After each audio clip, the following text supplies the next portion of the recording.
Welcome to the David Spisak Show. I'm absolutely delighted that you're here. And as always, I'm so appreciative of the fact that you're giving me your time.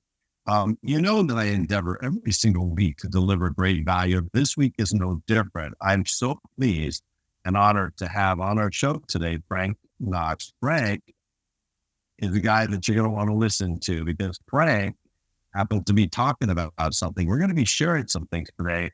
And it is the number one topic of the number one topic in the industry. What do I mean by that? Well, if you ask any dealer across the entire United States, what is the number one item on their mind? It's always used cars. And if you ask them, what about used cars is the greatest challenge? Do you think the greatest opportunity if you can figure it out?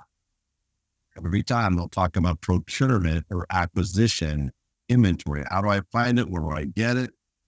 I can't get enough of it. And I need those cars to be able to compete. I need those cars to make money. So you're very fortunate today, as I am, because we're joined by the Vice President of Unique Auto Sourcing, Frank Knox. And Frank brings with them a massive amount of experience in the very subject that we want to talk about today. He spent almost 18 years with CarMax, and he's dedicated almost his entire career into figuring out how do you find the right cars, how do you get them into the dealership so that you can maximize your results in your used car department. Frank Knox, welcome, and thank you for taking the time to join us. Thank you, David. I appreciate it. It was a pleasure meeting you a couple of weeks ago, and I'm happy to be on your show today. Thank you. It's a pleasure.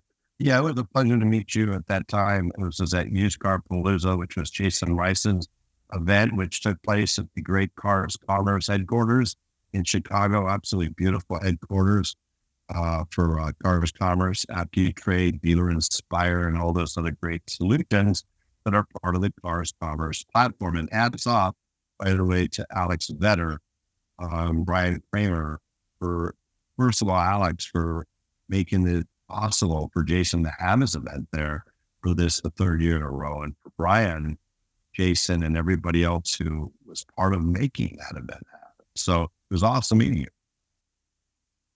Yeah, it was a fun time, and lots of dealers there, and hopefully we'll be able to share some of what we talked about that day on this message today. Well, let's jump right in right there. So I want to ask you a couple of questions. Number one, was there one or two particular takeaways from the Used Car Palooza event, things that you learned or things that were in your mind when you talked to the dealers there, the things that were number one top on their mind right now? Yeah, so I had a couple of takeaways. But first and foremost, the takeaway of the day was acquisition. There, make no bones about it. We were there, and we were there to discuss a number of topics. But the topic that kept coming up and that we kept going back to was, how do I acquire more cars? How do I acquire the right cars? And how do I acquire them at the right price? So that was a big takeaway, because, everyone thinks it's sales, but I think you said it best, right? Like if you want to sell more cars, buy more cars, right? So, and I thought that was a great takeaway. The other thing that really came out of that. Praise more. Appraise more. That's right. Thank you. And appraise more cars. If you wanted to sell more, right. Appraise more. Right. Thank you for correcting me on that. And then the other takeaway that I had really was how many of the dealers in that room are truly concerned about the big giants, and rightfully so. But there's so many that are concerned about what CarMax is doing, what Carvana is doing. You have Lithia, Echo Park. I mean, there's some major players that are on the scene, and some up and comers that are on the scene, and people are truly concerned about that, and what that means for their dealership, and ultimately what that means for their bottom line and their own income. I think that's a great jumping off point right there, because a couple of things. Not to put you on the spot, but you've been in the car business, in the used car acquisition side for how many years total? Oh, wow. Close to 25. Okay. And how many of those years, Frank, as dealers been talking about acquisition and how do I figure out acquisition? How many of those 25 years? So I'm a little jaded because, I kept my head down and, all those years at CarMax, that was really all we talked about, right? We had, a robust purchasing department that focused strictly on going out and acquiring inventory. And how do you acquire inventory the best possible way so that it sets us up for success? Yeah, No, no, but I would say that of those years, it's been pretty much all that time, right? all day, every month, every year for the last 25 years. And I can say that for 45 years. Right now, this is my 45th year. And I'm not going to assert that dealers 45 years ago were having this conversation at the same level we are today. But frankly, we didn't know that what we know now. And we were in a different world when it came to new cars than we are now, right? When it came to profitability margins and everything else. The world has changed and it's not going back. And the world is shifting in a direction where I believe where used cars used to be the icing on the cake and now they are the cake. So if you're not in the game today of used cars, if you're not fully committed and on board, you are officially falling backwards, falling behind. You're losing because new cars isn't going to come to the rescue anymore. They can't until or unless the OEMs do. And guess what? They're all hanging out on the sidelines watching a street fight going on. The street fight are all their dealers struggling to try to get rid of this oversupply of over-contented cars that are largely unaffordable. And at the same time, they don't want to jump in and kind of rescue and save the day with OEM incentives, either for the dealers or really compelling ones for the customers. But yet, every person can afford a used car.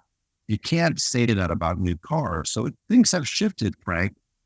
And has that turned up the heat in addition to the fact that we've got the some of the 800-pound gorillas and beasts out there, Carvana, CarMax, EchoPark, AutoNation, and others that have figured this out, and they're going all in all day, every day.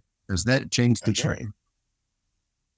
That's right. It's changed it significantly. And I have to correct myself. I've been in the industry about 23 years. My math was off. I had to think back to this when I started. But I do. What's that? I don't mind you being younger. It's all right. That's okay, right? But you're right. That's changed the name of the game because the evolution of this, as time has went on, initially it was you had to worry about and you had to compete with CarMax, but there was still enough inventory out there, right? CarMax was very selective about the cars that they would actually go out and find, and so there was enough inventory still there. And then Carvana kind of came on the scene, and no one really paid them any attention initially. And then you had Drive Time, was out there and they were sucking up some inventory. But all the while, the industry allowed these major players to grab a stronghold on the industry and on acquisitions. And as these monsters grew, inventory diminished, which only made it even more challenging. And that's what we're faced with now is we have diminished inventory levels and we have the major players that are still growing and still getting their fair share, or dare I say unfair share of inventory, which is wreaking havoc on the typical used car dealer. It's a great point, Frank. And for those who have not followed CarMax, since the beginning, and CarMax is at this point, I wouldn't dare say they're an old company, but they're a very mature company. This is a company that's been around since the 90s, folks. And this is not, think about that. It's 30 years. This company's 30 years old. It's not an upstart. It's not a startup. But I want you to think about something. So after they were about 15 years old, 2014, their annual revenue was $42 million. Think about that. For everybody listening, $42 million. What is that annual revenue in 2024 projected to be? $12 billion. So I want you to do a little quick math. Go ahead and put down your used car revenue from 10 years ago and put your used car revenue today? Is it 30 times larger than it was 10 years ago? Because the best in the business has grown by 30x, literally right under our noses, right in front of our eyes in broad daylight. They're not hiding anything. Funny thing to me about CarMax is the transparency that they have always committed to give their customers. That transparency also exists for all of those dealers because they're a publicly traded company. They're not doing anything under wraps. There's no cloak and dagger scheme. They've been doing this since the 90s. We'll buy your car even if you don't buy a car from us. Right, Frank? That's right. And now, That's right. why is it, Frank, that 30 years later, we still have 90% of the dealers probably out there going, yeah, I don't think that would work. I mean, why would that? I don't know. Giving a guaranteed value to whether you buy a car or not, I don't think that works. Appraising every car, I don't think we need to do that. I'm just going to go to the auction like I have for decades and buy a car that's not the ideal car for more money than I should pay, lop on an auction fee and transportation, and then we'll figure out how to sell this thing. Am I wrong? Yeah, you're not wrong. And I'm a firm believer, and I know we may slightly disagree on this point, but I'm a firm believer that the auctions, they have their place. And hopefully what you have is you have a great direct from consumer program that allows you to get the volume that you need so that you can go to the auction and supplement your inventory, right? That's what the big players are doing. CarMax, they still go to the auction, but the difference is they go there with a game plan that says, hey, we only need this many cars because we already have this many. So that's the difference. If somebody's listening to this, stop the thing right now. If you've got nothing out of this session other than that, listen to what Frank Knox just said. Here's the difference. I'm not vilifying the auctions, and God bless them for making billions of dollars off the backs of dealers, many times on cars that were not the right cars that they lost money on. Not their faults and not their problem. They didn't force anybody to show up, and they didn't force anybody to buy a car. We did. Listen to what Frank just said. A typical dealer relies on the auction as typically their largest source of cars because they're not very good. The average dealer is taking 25, 30% of their sales or turning into trades. They're not keeping all of those. Some dealers will get off-lease cars, but even if you're one of those dealers, leases went way down 3 years ago. We don't have those cars the way we did before. Loaner cars, oh, that's a bad plan. Loaner cars is a pain now, maybe later. So either you depreciate the heck out of them, which you should, and take the hit right now, or you don't, and then you smack the used car department and ask them to take you out of that car. Here's what Frank said. CarMax and the best of the best use the auction in a highly disciplined way. They know exactly what they will and won't buy. And they use the auction to fill in the gaps or the holes. It's this much of their inventory. They're 85% of the cars they retail, folks, they got from clients. Now you look at a typical dealership, we're the opposite, where we're getting most of our cars from the auction and hoping that turns out great. Never has. But hoping this month will be different. Never will. And because we're getting not enough cars from our clients. Is that fair, right? Is that what you're saying? That's very fair. And worse yet, we rely on rental. We rely on rental cars, which is that's a whole nother topic for another day. But we rely on those lists to fill in all of our holes and all of our gaps. And none of the successful players are doing that. And, David, you and I were talking about this earlier, and the analogy I use, I always compare it to baseball, right?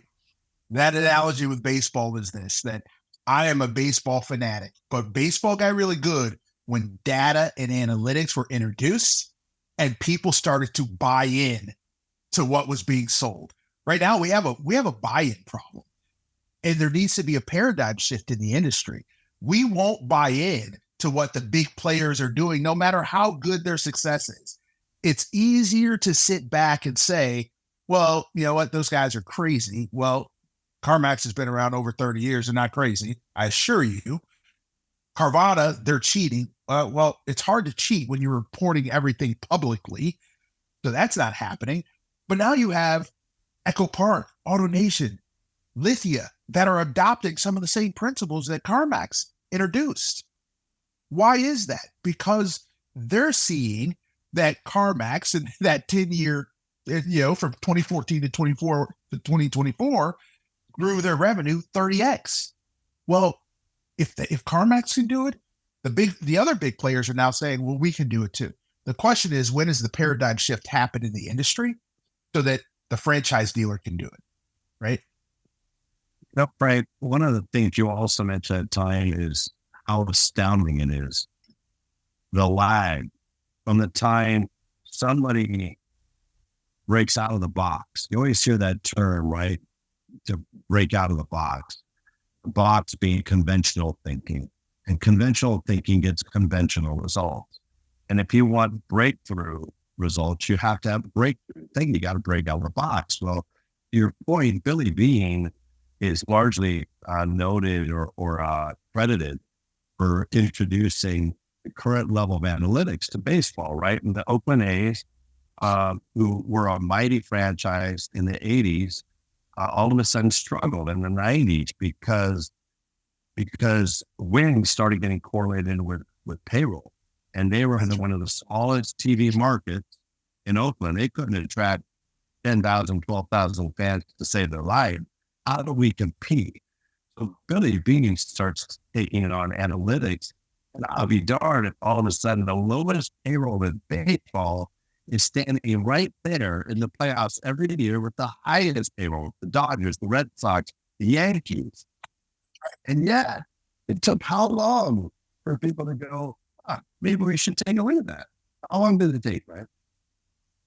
Years. I mean, years. And think about that for a second, right? We're talking about the smallest that was able to compete with the Dodgers, the biggest, right? Well, that's no different than what we're talking about today. How do you, as that small franchise, compete with the major players that are out there, right? Well, there's ways, and it's all about the analytics and the data, and it's all about the people and process, right? If you can match those two things together, then you have a winning formula. We just haven't figured out quite how to match those together just yet. But yet, to your point, there are people out there. After David, right? Beaver Toyota. I mean, hey, for anybody out, think about this. There's not 9,000 people that live in Cumming, Georgia. There's not 9,000 people that live there. But if you go to beavertoyota.com today, I dare you, I challenge you. Guarantee you, these guys got 300, 350 used cars in stock, maybe more. Guarantee you, he's breaking every paradigm. Guarantee you that if he shared his business plan, he'd probably be uncomfortable. But it works, and it works, and it works. You look at Rob Root in Pennsylvania, you look at Reichart, you look at Eastern's Auto Group, Joel Bassam. You look at these guys that are seemingly doing what's unimaginable, but clearly it's just unimaginable to us if we don't buy into what they're doing. And what they're doing is discipline, ideal inventory, leveraging data. They understand their market, what people are buying, and they don't step outside those lines. They're committed to acquiring cars mostly from local, right? That's right. That's right. And fill those spots no different than CarMax will do. Is that an accurate assessment? That's 100% accurate. And yeah, David, I talk to a lot of dealers across the country now. And as I'm talking to most, and I start asking the questions, you want my team to come in. I have a virtual buying team that goes in and they will buy cars for dealers that, the dealers or there's a bandwidth problem. So I need someone to come in and help me source cars. Great. Let's talk about your direct from consumer program first. Right. And that throws dealers off. Like, whoa, I don't want to I want to talk about you going out and finding me cars. Well, no, in order for me to find you cars, I need to understand what the direct from consumer program is like, because if you're relying on us to find you 80, 90, 100% of the cars that you need to sell, we will not be successful in that formula. But what I encounter more times than not, David, is you said it. Hey, if you appraise more, you sell more, right? Dealers aren't necessarily willing to appraise everything because they're not willing to buy them all. And that was a point that we talked about at Used Car Palooza. Are you truly willing to buy every car that comes in for an appraisal? Are you going to buy that $300 car? And are you willing to put an offer on that $100,000, $150,000 car all the same? And dealers get a little antsy when you start talking about that because deep down inside, I don't know that some dealers, there are some that do a very good job of this, but there's some that still are saying, well, no, I'm not really willing to buy every car. I'd rather send them to CarMax or Carvana to get that appraisal. I don't want that car. Well, to me, I look at every car and say every car is a profit machine if you're able to buy the car right. I'll buy a boat, a sea-doo, a motorcycle, a donkey, a tractor, a backhoe. I don't care. It's all right. I think, don't you That's think, right. don't you think, Frank, that one of the other challenges, well, there's a couple. I think there's dealers I talked to today that don't have a confidence level in their disposition side of the business. You asked about, tell me about your client acquisition. That's part of it. It's a huge part of it. Tell me about your acquisition philosophy or process when it comes to your dealership. Tell me about what you currently do to reward people for helping to acquire cars in your dealership. And then tell me about your disposition process. The reality is, talk to me. I mean, you came out of quite possibly one of the greatest, most disciplined process organizations in the industry today, right? There's nothing left to chance.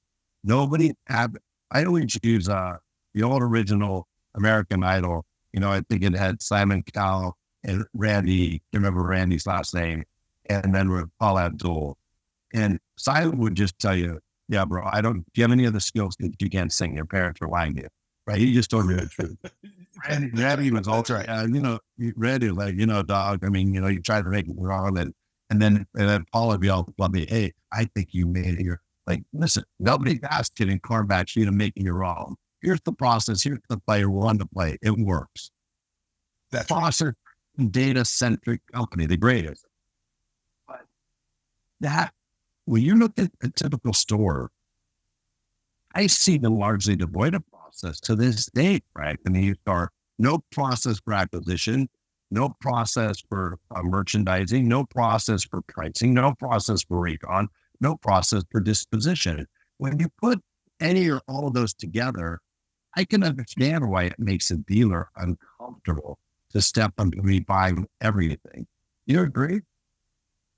Yeah, I would agree with that because look, if CarMax being CarMax and who they are, it took years for them to build those processes and tweak those processes. And the process when I started back in 2003 for appraising a car, that process changed over time as we got better with appraising cars. We started to understand what things we missed because we didn't check. We started to understand how to properly drive those cars just a little bit better to get that transmission issue to manifest itself.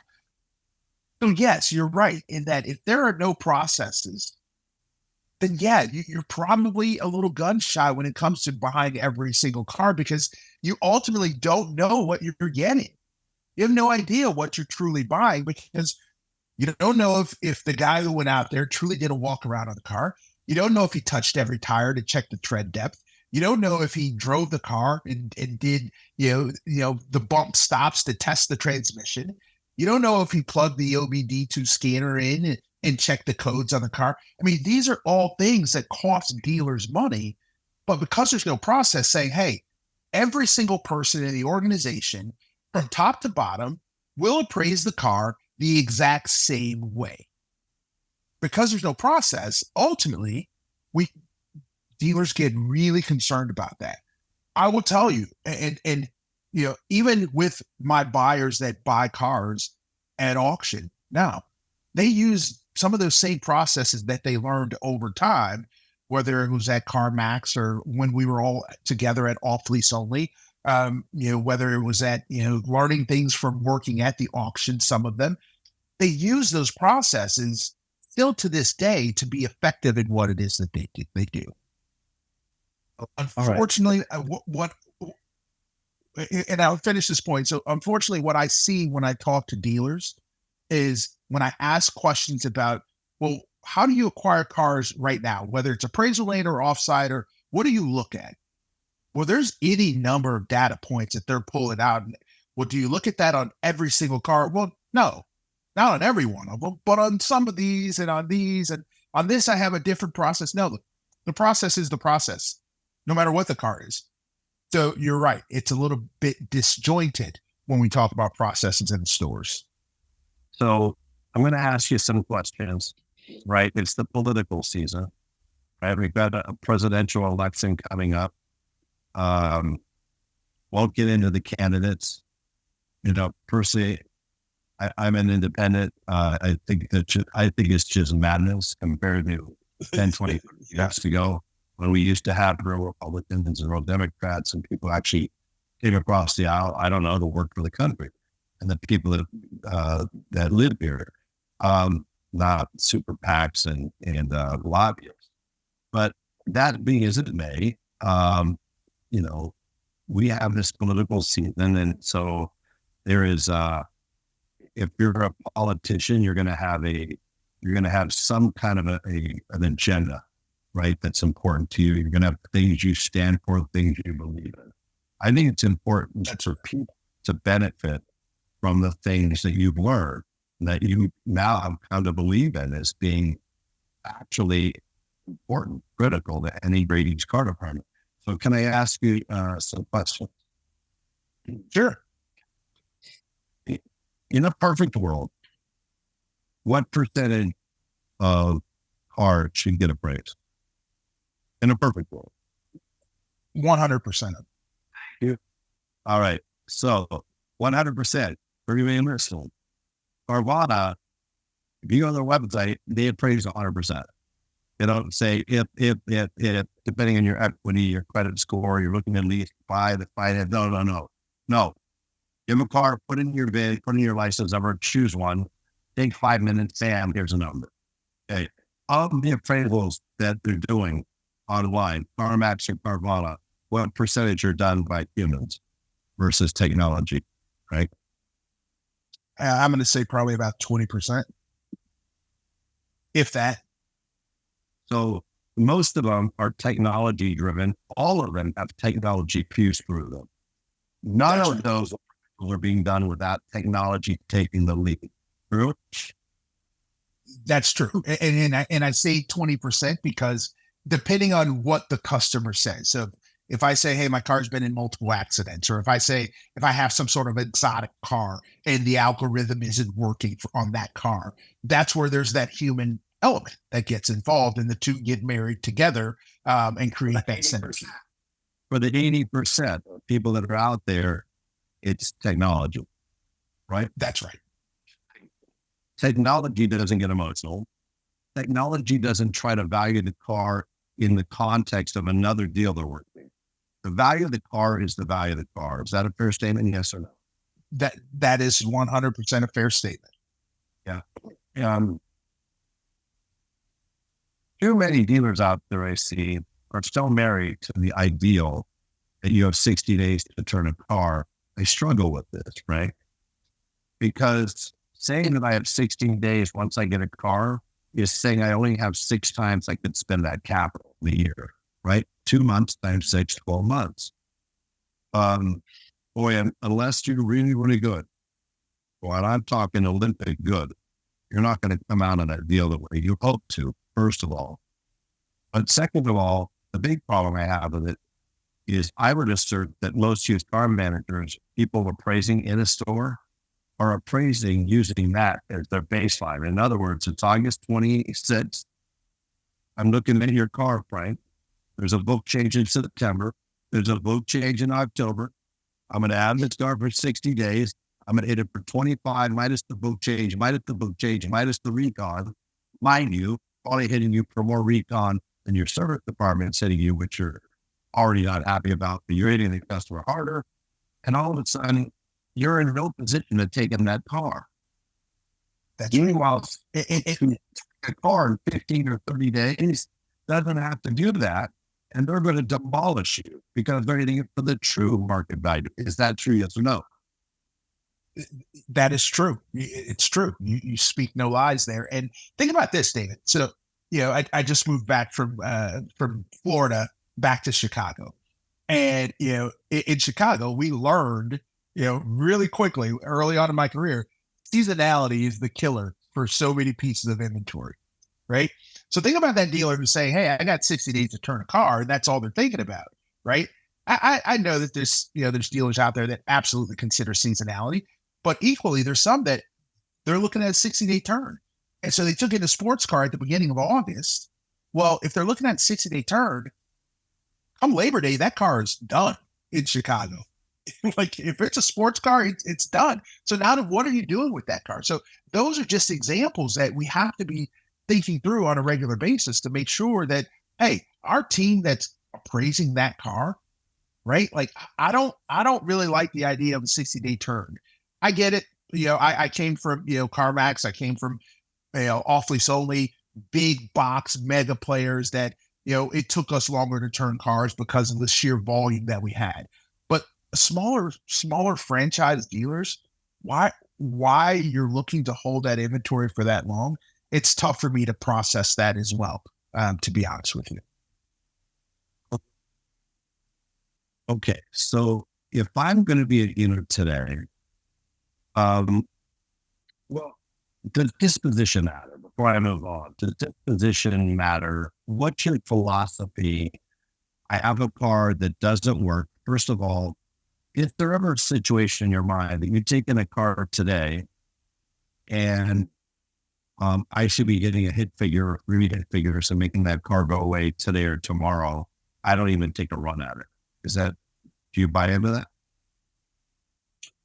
So I do buy into that. And here's why. So, if you look at, and I'm going to go back to my basic training when I was at CarMax. We never looked to have a wholesale car for longer than 7 days. Why? Because CarMax has their own auction. That auction the store I was in ran every single week. So we knew that we were going to take that car in and it was going to be gone. At the very most, it was going to be there for 7 days. More than likely, it was going to be there for 3 or 4 days. If I took that car in on a Tuesday or Wednesday and the auction was on a Monday, I wasn't going to hold that car for any amount of time. And so, but you asked the question around disposition. Well, disposition absolutely matters. You need to know, is this car a car that I'm going to retail? Is this a car that I'm going to wholesale? Who is my best end user for this car? And if you don't have, the capabilities to run that car at auction, which some of my dealers don't, you had better have a few people on speed dial that you can call up and say, hey, I have a customer. I need out of this car. What will you give me for this car? Or what's this car worth? Not what will you give me, but I like the question, what is this car worth to you? Right? Yeah. Because what that car is worth to Unique Auto. So Unique Auto Sourcing, we go out and we source the inventory. We have our other arm of our company, which is our wholesale arm, Unique Auto Sales, which is one of the largest wholesalers in the Southeast, that, hey, we're taking cars in every day that dealers are saying, hey, look, you're the best end user. Take this car in and make it go away for me. Great. Every dealer in America should have that somehow, some way, so that they can provide their customer with the best possible service that they can. Because I assure you, there are dealers out there that, again, when you ask that question, will you buy them all? Well, some will say, yeah, I'll buy them all, but I'm going to buy them at a really discounted price. Well, then you're really not willing to buy them all because that customer's going to go someplace else and get the right number for their car, right? So those are things that, that I think about. So when you talk about disposition, David, yes, you absolutely need to know the disposition of the car, in my opinion. And you need to be looking to say, look, I'm not going to hold that wholesale car for any longer than I need to, because that's working capital. Why would I hold a wholesale car that I know I'm not going to sell? I need out of that car today, right? If I know that I'm not going to sell it. And I see dealers across the country, it's not uncommon. I'll see a car that's clearly a wholesale car, and I'm looking at the age, it's 8, 10, 12, 15, 18. It just makes no sense at all. Every single car, I had an opportunity to speak to Bob Holland, said about a month ago, boy, that dude is one of a kind. I mean, he's one of a kind of one of a kind. And there's nobody who's bought and sold wholesale more cars, or definitely put more guaranteed offers. I didn't know at the time that he was the checkbook. He was the guy behind Kelly's Instant Cash Offer and True Cars and Canada and everything else. And He's a monster. He is a man. Oh man, he's a monster. But the guy is brilliant when it comes to used cars. And I'm looking at these things, and one of the things I appreciate what he did when he created AccuTrade was showing the depreciation history of the car. You were talking about your beloved St. Louis Cardinals in baseball and how analytics change. Analytics helped the Cardinals win the World Series. If I'm not mistaken, that executive who made that happen then was coached by the Houston Astros. He went there, and guess what happened? They started winning the World Series. I wonder if there's any correlation. And yet, still, there's teams out there going, I don't know. I think that's voodoo. That's right. That's right. Said, well, wait a minute. You could look at a car you're making low. You could look at the value based on an auction. But he said, David, does it make any difference that that car has been at 6 different dealerships in the last 9 months and none of them have sold the car? Yeah. Versus one dealership and it sold the car. Well, yeah. He says, well, you don't see that on other platforms. I wasn't able to get that. Depreciation per day. I need to know that. Unit history. I need to know that. So the things that he built into that product, which I know he sold to Cars Commerce, I think are like no other. One of the things that impressed me the most, though, I had an opportunity to client use it on my phone. I went into the service drive. I wanted to kind of do the challenge to myself. I appraised 3 cars a minute, 3 cars, 5 minutes, 3 cars, 5 minutes. Yeah. Wait, seamlessly, transparently, accurately, boom. And I was blown away, and I couldn't help but think, we were talking about yesterday, if you want to appraise 100% of the car, now mind you, for those listening, CarMax, if you came in and were looking to buy a car, you certainly are going to get your car appraised. I guarantee you that. But don't think that if you walked in there today and you're not looking to buy a car today, that they don't still appraise your car. They appraise everything. So here's the question. In your current, in old school appraisal methods, Frank Knox, in old school, our current old school appraisal methods we've used forever, let me go get Bob, he's used to our manager, let me go get the appraisal pad, let me have him go out, look at your car, right? Does that work when it's in my intelligent best interest to not just appraise every write-up, but to appraise every customer pay, every warranty, and every human that walks in my terminal floor? Here's what I asserted to a dealer, right?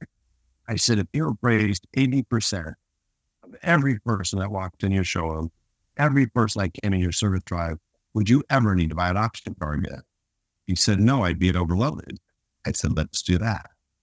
And we did. And he's never bought another auction car again. So the question is, can dealers pull that off with an old school appraisal mentality? Or do you need to have a sophisticated tool, the way Bob built it, AccuTrade, that was specifically designed to do a fast, simple, transparent, painless, accurate appraisal the way you did at CarMax? Yeah. So to answer your question, and I'll back into this, the answer is no. Those old school methods don't work. And so let me back that up. So years ago, again, I started at CarMax in 2003. I started, and you know what I had to appraise a car? I had a sheet of paper with some stuff on it. I had a pencil and my clipboard and my black books in my back pocket. That was it. That you went out, you appraised the car, you came back in with all that information, and you put it all in the computer. Well, that wasn't very efficient, right? And because it wasn't efficient, guess what? We would have 10 to 12 buyers in an office. Now, this was a bigger store in Chicago, but 10 to 12 buyers doing the same thing over and over again. But even back then, it was still appraise everything, appraise every single car. And we do 100, 150 appraisals on a Saturday. Clipboard in hand, pencil in hand. Well, CarMax evolved. Eventually, that became a handheld, right? You could key everything in. It would transmit over to someone that was sitting behind the computer, and they could key all the information in, right? Because it still hadn't evolved to where there were algorithms yet. You still needed that human factor to be able to put the offer on the car. Now, fast forward. You mentioned AccuTrade. I love AccuTrade. It's a tool that I use. I use that tool. Every car that I'm looking at auction, I'm using that tool. If you're not using that tool in your appraisal lane, you're missing something, right? That tool has to be used because it's quick, it's efficient, and it's transparent, right? And it allows everybody in your dealership to have a role in appraising every single car. So if you're relying on, hey, I got one used car manager, and that one used car manager, he's going to go out there and he's going to appraise every single car, there's no way it's going to happen. Now, when an appraisal takes roughly 20 minutes, 25 minutes per appraisal, right? That means you may get 3 in an hour. You may get 25 in a day. If you're really, really good, you can appraise 25 cars in a day. Are you seeing only 25 customers come in to your showroom? God, I hope not on a Saturday. I hope you're seeing a lot more than that. Well, how are you going to touch those? And that's only coming through the front door. What about your service drive? Who's touching those? You know, who's touching all those customers that are flowing through? So in order to be able to scale this, you absolutely need a tool. And in my opinion, that tool, it is AccuTrade, in my opinion. I hadn't thought about it that way, but it's pretty astonishing to think about the evolution. In 2003, as you said, I didn't know that. You got 10 or 12 buyers that all of them are getting paid over $100,000 a year, right? So think about that. Well, back in 03, I wish it was that amount, but but they were hefty salaries, right? They were hefty salaries for 10 or 12 buyers, right? All right. So say it was 600,000, 700,000 a year if they're making 60, 70 grand a year. And you had that machine, but then you also had the person out on the lot you're paying. So you're paying $700,000, $1 million a year, something like that. Then you fast forward and you have the little handheld thing, as you're saying, the pump out kind of deal, and you're pushing it through, but they're still sewing in the back, still typing away, doing their thing. You're still paying all that money. I don't know what AccuTrade costs. I know it's not $1 million a year. It's not $500,000 a year. It's not, $200,000 a year. It's insane what you could do today with something in the hand. But what's more insane to me is what you said beyond that. Because you have the power of the most powerful platform to accurately, transparently appraise something, I can have anybody do that appraisal. If they're trained on how to do an active appraisal, I want to ask about that. And if they're trained on how to do an active appraisal and simply put the information into a powerful tool like AccuTrade, all of a sudden, everybody in my dealership can be an appraiser. True? That's right. That's right. Mm-hmm. That's right. So what do you think about active appraisal? Still valid? Absolutely still valid. And in my opinion, one of the most important things that you can train your staff on is how to accurately appraise an active appraisal, right? Like, how do you go out and make sure that you've dotted every I, crossed every T when it comes to that appraisal? Do you have that process documented? Is it somewhere that is easy accessible? If someone were to come into your store and watch from a window, can you see everybody out there doing the exact same motion on every single car? Because that's what the big players are doing, right? That's how they create consistency. CarMax got to a place even where, now those individuals that go out there and do the physical appraisal, those are hourly associates, right? Those are associates that are making, I don't know, 20, $25 an hour to go out there but they taught them exactly what to look for on every single car, right? And those people are out there. You can go find those people. You can find them at, Firestone. You can find them at, Midas. You can find them at any, Jiffy Lube. These people who have that great attention to detail that you can pay that hourly wage to go out and physically appraise the car and do it the right way every single time, right? So it's just to provide you with the ability to be able to scale your organization if you have more of those individuals on staff versus, hey, I need to go out and find that guy who, is a used car manager and I'm going to pay him $150,000 and he's going to appraise every single car. Well, no, how about we have every single car appraised, truly every single car, and that used car manager can still be behind the desk, but instead of only touching one car, he's touching 4 or 5 cars, right? Yep. So this was the process that we started to roll out when I was at Off Lease Only. And just before we closed down, we had it up and running at every store where we had these condition assessors, we called them, that would go out there and they would appraise the car. And we had one manager in the store behind a keyboard that would take all that information as they were flowing in, boom, boom, boom, one after another. And all they had to do was look at the data and they could put an appraisal in, put the value in, and we kept moving. AccuTrade allows you to be able to do that as well. So if I can kind of summarize and recap and tell me, for those listening, for myself, and for any dealer out there that's looking to really, truly elevate, I mean, this has got to be the year. One of the things I said at Used Car Palooza is, can today be the day? Can it be the last day that we're surprised by things that are 100% predictable? Can this be the last day we're surprised by things that are 100% predictable? And we know if the majority of your cars are auction cars, you lose. We know if you are pricing cars to maximize gross instead of maximizing turn, you lose. We know that if you want to sell more, you got to appraise more. We know that whoever wins the BDP war wins the lead war, right? We know these things. And if you choose to not participate, that's your thing, right? These are all private enterprises, other than obviously the AutoNations and CarMaxes, Carvanas, the publics of the world. But these are all private. But do what you want to do. Please stop being surprised by what's 100% predictable. Based on what you're saying, number one, praise everything. 2, buy everything. Because when you buy everything, it sends 2 massive messages in my brain. Internally, it says, hey, I don't care if you bring in a donkey or a boat or a car that does a run, we're going to buy it. You're in the game. Externally, it says to every customer in the marketplace, if you're going to sell anything, bring it here. That's where you should bring it. Right. Then have a disposition plan that's as good as a process as your appraisal process should be, your merchandising process and your recon process should be. Next thing, nothing wrong with using the auction to fill in those gaps, those holes of the cars specifically you're missing. And by all means, if you don't have a great track record, by all means, you've got to be calling somebody like Unique Auto Stores who does this all day, every day. You know why BBCs exist?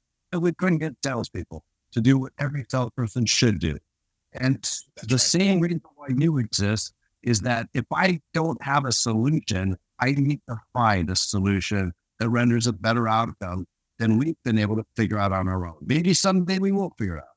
But until then, I need a hero. I need somebody who's going to help me out. So, and as long as you're using spectacular technology that provides that seamless, fast, transparent, accurate appraisal, I'm no longer bound by just having that 1 or 2 people who can appraise cars. I now can appraise 1,000 cars a month. I have one dealer go from appraising a couple hundred cars a month to 1,000 cars a month. They're not looking for cars up. So if you start putting all these things, stitching together, it's predictable, it's process driven, it's data centric, and it just works. Did I get it right, Frank? I couldn't have said it better, David. I could not have said it better. How do we get a hold of you, Frank? If somebody wants to get a hold of you, and actually, you know what, if you go to davidspisak.com You'll find this in every other episode, but more importantly, you'll see show notes. I'll make sure that I'll pass along, Frank, if you give us all your contact information so that people can reach out and contact you if they want more information, more insight, or they want to learn more about what your company does for dealerships to help them solve this rather significant opportunity, this challenge, which should be a big opportunity. Is that okay? That's absolutely perfect. Great. Frank Knox, any final words? You know, my final words, I would say, really, if we're not buying every car, if we don't have a direct from consumer program, I said it at Used Car Palooza, I continue to say it, we've missed the boat. I don't want to see any more dealers missing the boat. And so reach out, ask for the assistance. Call David, call Brian Kramer, John Ellis, myself, any number of people in the industry that have been in this industry for quite some time that have just a wealth of knowledge can absolutely assist you in any piece of your inventory business. But for now, acquisition. That's what wins the game. Yep. What a great way to wrap up. I can't top that. So Frank, I want to thank you for taking the time to join us today. Thank you for giving us so much and sharing so much of the knowledge you've gained over the last 23 years, dedicating your life to acquisition. I appreciate you taking the time to join. Thanks so much. Thank you. I appreciate it. Hey, for anybody or for all of you listening out there, would you do me a big favor? First of all, you could find Frank Knox, I did, on LinkedIn. It was easy. I DM'd him and he hit me right back. I'm sure he'll do the same for you. Secondly, please go to Spisak.com. You can check out so many other great episodes, but more importantly, you could check out the show notes on this one and find out how to reach Frank in every way possible. Third, if you'd be so kind to leave a review, good, bad, or ugly, I'll take them all. That's how we learn. And share this episode to anybody who finally wants this day to be the last day that they're struggling with acquisition. Thanks for taking the time to join us today. I look